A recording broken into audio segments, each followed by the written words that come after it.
오늘 저희가 함께 깊이 파고들 자료는요. 나연구소 우경아 대표가 집필 중인 불안한 4050 흔들리지 않는 법이라는 책의 원고입니다. 아, 제목부터가 아주 그냥 확 와닿네요. 그렇죠. 15년 다닌 직장을 40에 그만두고 1인 기업가로 살아온 저자의 경험이 담겨 있는데요. 이 자료를 보내주시면서 이대로 살아도 괜찮을까? 이 질문에 대한 답을 찾고 싶다고 하셨죠? 저자 역시 똑같은 고민에서 출발했다고 해요. 그리고 그 답을 좀 놀랍게도 수천 년 전 동양 고전에서 찾기 시작했다고 합니다. 네, 바로 그 지점이 정말 흥미로운 것 같아요. 이게 단순히 뭐 공자 맹자를 해설하는 그런 고리타분한 철학서가 아니에요.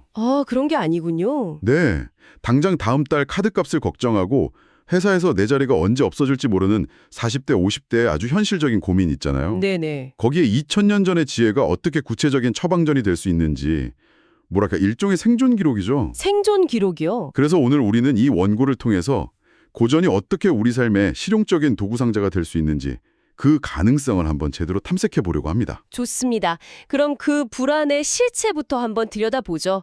저자가 40에 퇴사하고 나서 느꼈던 감정을 정말 날 것 그대로 보여주더라고요. 수입은 불안정하고 동료는 없어서 외롭고 가족들은 걱정의 눈초리를 보내고 몸은 또 예전처럼 따라주지도 않고요. 그런데 이게 저자 한 사람만의 이야기가 아니었다라는 게 핵심인 것 같아요. 맞아요. 컨설팅을 하면서 만난 수많은 40, 50들이 다 똑같은 이야기를 했다고 하죠. 예를 들면 어떤 이야기들이 있었나요? 52세 대표님은 회사에서 밀려나는 것 같다고 하고 47세 부장님은 이혼의 아픔을 겪고 또 44세 과장님은 어떻게 사는 게 맞는지 모르겠다면서 길을 잃은 기분이라고 토로했대요. 다들 비슷한 고민을 안고 있었군요. 네, 그래서 저자는 이런 보편적인 불안의 원인을 5가지로 정리하는데요.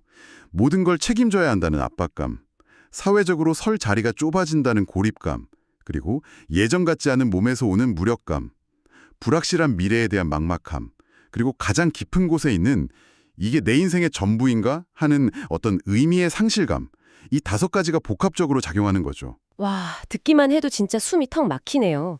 보통 이런 불안감을 해소하려고 서양 자기계발서를 보면 더 열심히, 더 빨리, 더 높이 뭐 이런 식의 해결책을 제시하잖아요. 그렇죠. 그런데 저자는 정반대의 길을 갔다는 게 굉장히 인상적이었어요. 맞습니다.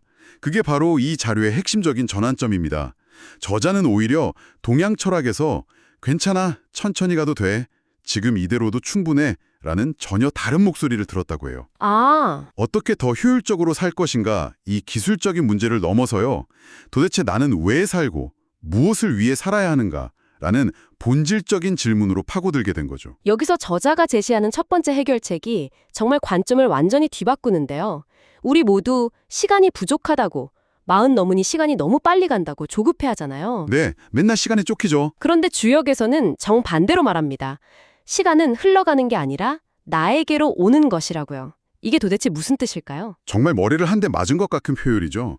우리는 시간을 내가 붙잡아야 하는, 계속해서 사라지는 무언가로 생각하잖아요. 네, 그렇죠. 그래서 시간에 쫓기고요. 하지만 시간이 나에게로 온다고 생각하면 관점이 완전히 바뀌어요. 내가 시간의 주인이 되는 거죠. 시간의 주인이요? 네. 지금 당장 결과가 없더라도 조급해할 필요가 없는 거예요. 나에게 맞는 때, 즉 기회가 오고 있는 중이니까요. 주역의 핵심 사상은 모든 것은 변한다는 거거든요. 그래서 지금이 힘들다면 이 또한 변할 거라는 믿음을 가질 수 있게 되죠. 그게 바로 위기라는 단어의 뜻과도 통하는 거군요. 위험 속에 기회가 있다는 말이요. 정확합니다. 말은 참 좋은데 솔직히 당장 생활비가 부족하고 사업이 안 풀릴 때 내 때가 오고 있어 라고 생각하기가 쉽지 않을 것 같은데요. 그런 막연한 믿음이 현실적으로 어떻게 도움이 될 수 있을까요? 아주 날카로운 질문이세요. 저자도 바로 그 지점을 자신의 경험으로 증명합니다. 사업 시작하고 3년 동안은 정말 수입도 없고 사람들에게 무시당하면서 나는 실패자인가 하는 생각에 매일 밤 잠을 설쳤다고 해요. 정말 힘드셨겠네요. 네. 그런데 주역을 공부하면서 그 3년이 실패의 시간이 아니라 땅에 씨를 뿌리고 물을 주는 준비의 때였다고 관점을 바꾸게 된 거죠. 실패가 아니라 준비의 때였다. 네. 그 힘든 시기를 버티고 나니까 44세부터 일이 풀리기 시작했다고 분석해요. 명예퇴직당하고 절만에 빠졌던 48세 대표가 1년 뒤에 그때 잘린 게 내 인생 최고의 축복이었다고 말한 사례도 나오는데 이게 바로 막힘이 극에 달하면 오히려 길이 열린다는 지혜를 보여주는 강력한 증거죠. 내 힘으로 어쩔 수 없는 변화의 흐름을 인정하고 그 안에서 나에게 맞는 때를 기다리는 지혜군요. 그렇게 외부의 변화에 대처하는 법을 배웠다면 그 다음은 내면의 중심을 잡는 문제로 넘어가는 것 같아요. 공자는 마흔을 불혹, 미혹되지 않는 나이라고 했는데 저자는 오히려 자신은 돈, 명예, 남의 시선에 온갖 것에 흔들리는 40이 유혹이었다고 솔직하게 고백해서 맞아요. 정말 공감되면서 웃음이 나왔습니다. 불혹은커녕 매일이 유혹의 연속이잖아요. 맞아요. 저자의 그 솔직함이 이 자료의 큰 매력인 것 같아요.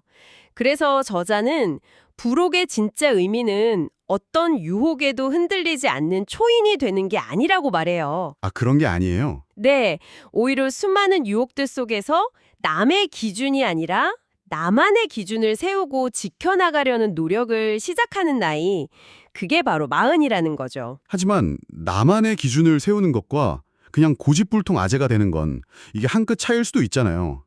저자는 그 경계에 대해서 혹시 언급하나요? 자칫 잘못하면 세상과 담을 쌓고 자기 생각에 갇히는 결과로 이어질 수도 있을 것 같은데요. 정확한 지적이세요. 나만의 기준이 아집이 되지 않으려면 그 기준에 대한 분명한 철학적 기반이 있어야겠죠. 저자는 그 답을 쉰에 이른다는 지천명과 맹자의 호연지기에서 찾습니다. 지천명, 호연지기. 여기서 말하는 천명은 세상을 구하는 거창한 사명이 아니에요.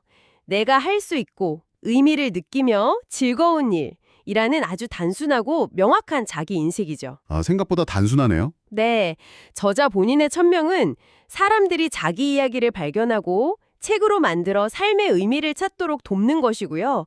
이 천명이 바로 나만의 기준의 뿌리가 되는 겁니다. 맹자가 말한 호연직이라는 말은 솔직히 좀 어렵게 들려요. 이게 방금 말씀하신 천명이나 나만의 기준과 어떻게 연결되는 건가요? 좀 더 쉽게 설명해 주실 수 있을까요? 그럼요. 가장 쉽게 말하면 떳떳함에서 나오는 에너지라고 할 수 있습니다. 떳떳함에서 나오는 에너지요? 네, 남이 보든 안 보든 내 양심에 거릴 게 없을 때 생기는 단단한 마음의 근육 같은 거죠. 그러니 돈 때문에 혹은 남의 시선 때문에 내 원칙, 즉 천명을 어기면 그 에너지를 잃게 되는 거예요. 내면의 평화는 일상생활의 균형이 무너지면 또 쉽게 깨지기 마련이잖아요. 맞습니다. 특히 저자처럼 과거에 하루 12시간씩 일하고 쉴 땐 며칠씩 방전되는 극단적인 스타일이었다면 더욱 그랬을 것 같습니다.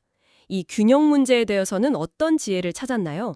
네, 저자도 번아웃 직전까지 가고 나서야 이 문제의 심각성을 깨달았다고 하죠. 해답은 중용의 과요불급, 즉 지나침은 미치지 못함과 같다는 가르침에서 찾았어요. 과요불급? 여기서 중요한 건 중간이 아니라 균형을 추구한다는 점이에요. 무조건 가운데에 서는 게 아니라 상황에 맞게 최선의 지점을 능동적으로 찾아가는 지혜죠. 그 균형을 잡는 구체적인 방법이 있을까요? 말은 쉬운데 막상 실천하기는 정말 어려운 문제라서요. 그래서 저자는 책은담에 나오는 아주 실용적인 비유를 가져옵니다. 꽃은 반쯤 피었을 때가 가장 아름답고 술은 살짝 취했을 때가 가장 즐겁다. 아, 그 비유 좋네요. 모든 걸 100% 완벽하게 해내려고 에너지를 다 쏟아붓지 말고 의도적으로 80%를 목표로 하라는 거예요.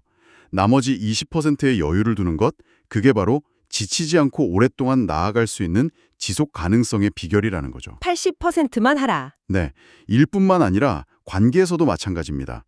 군자의 사귐은 물과 같이 담백하다는 말처럼 너무 뜨겁게 얼지지도 너무 차갑게 멀어지지도 않는 적당한 거리를 유지하는 게 중요하다고 강조해요. 80%의 친밀감과 20%의 존중하는 거리, 그게 건강한 관계의 비결일 수 있다는 거죠. 80%만 하라는 조언은 정말 위로가 되네요. 그런데 어떤 분야에서는 그 마지막 20%가 성패를 가르기도 하잖아요. 특히 경쟁이 치열한 환경에서는 80%만 해서는 뒤처질 수 있다는 불안감이 클 것 같은데 그런 불안감은 어떻게 다뤄야 할까요? 그건 모든 일에 80%를 적용하라는 뜻이 아니라 내 에너지의 총량을 고려해서 전략적으로 배분하라는 의미로 이해해야 할 것 같아요. 아, 선택과 집중이군요. 그렇죠. 정말 중요한 일, 내 천명과 관련된 일에는 120%를 쏟아야 할 때도 있겠죠. 하지만 그렇지 않은 대부분의 일에서는 힘을 좀 빼도 괜찮다는 거예요. 모든 것의 완벽을 기하려다 정말 중요한 것을 놓치는 우를 범하지 말라는 지혜죠. 결국 무엇에 힘을 쏟고 무엇에 힘을 뺄지 선택하는 것, 그게 바로 앞에서 이야기한 나만의 기준이 필요한 이유이기도 하고요. 아, 모든 게 다 연결되는군요. 변화를 받아들이고 때, 내면의 중심을 세우고 천명, 일상의 균형을 잡다 보면 자연스럽게 이전과는 다른 가치를 추구하게 될 것 같아요. 맞습니다. 결국 성공에 대한 정의를 스스로 다시 내려야 한다는 결론에 이르게 되는 것 같습니다. 맞습니다. 이 원고의 후반부는 바로 그 나만의 성공을 재정의하는 과정에 집중합니다. 우리는 보통 돈, 지위, 명예를 성공의 척도로 여기잖아요. 네, 그렇죠. 저자는 대기업 임원까지 오르며 세상이 말하는 성공을 다 잃었지만 사는 게 의미가 없어 불행하다고 말하던 55세 정상무의 사례를 들려줍니다. 아, 모든 걸 가졌는데도 불행했다고요? 네, 그분은 결국 모든 걸 내려놓고 연봉이 절반으로 줄어드는 NGO로 이직했어요. 그리고 1년 뒤에 연봉은 반토막 났지만 행복은 2배가 되었다고 말했다고 해요. 그 사례는 정말 감동적입니다. 하지만 듣는 분들 중에는 그건 성공한 대기업 임원이었으니까 가능한 얘기지라고 생각할 수도 있을 것 같아요. 평범한 직장인이 당장 연봉을 절반으로 줄이면서 의미를 찾는 건 현실적으로 어렵잖아요. 이런 현실적인 격차에 대해 저자는 어떻게 이야기하나요? 네, 저자도 그 점을 분명히 인지하고 있어요. 그래서 무조건 돈을 포기하라고 말하는 게 아닙니다.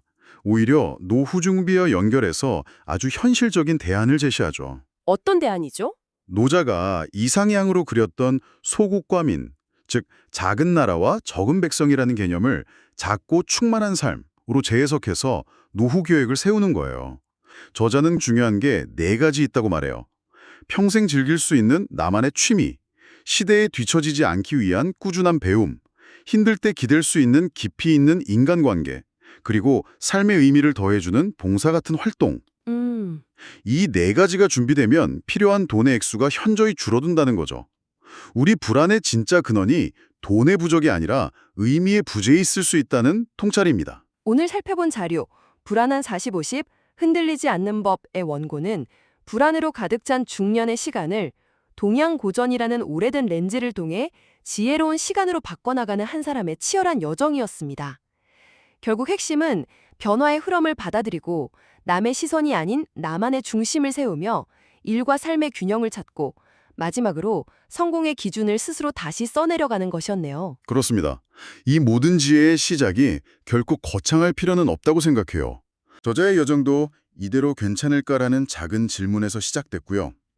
이 내용을 들으신 당신께서 오늘 당신의 삶의 균형과 의미를 더하기 위해 시작할 수 있는 딱 한 걸음은 무엇일지 생각해 보시는 건 어떨까요? 딱 한 걸음이요? 네. 그게 논어 한 구절을 필사하는 것일 수도 있고 저녁에 딱 10분 스마트폰 없이 산책하는 것일 수도 있습니다. 어쩌면 그 첫걸음은 어떤 행동이 아니라 오늘 밤 잠들기 전 스스로에게 요즘 내 마음은 정말 떳떳한가? 라고 조용히 질문을 던져보는 것일지도 모르겠습니다. 그 작은 시작이 당신의 불안을 지혜로 바꾸는 가장 위대한 첫걸음이 될 수 있을 겁니다.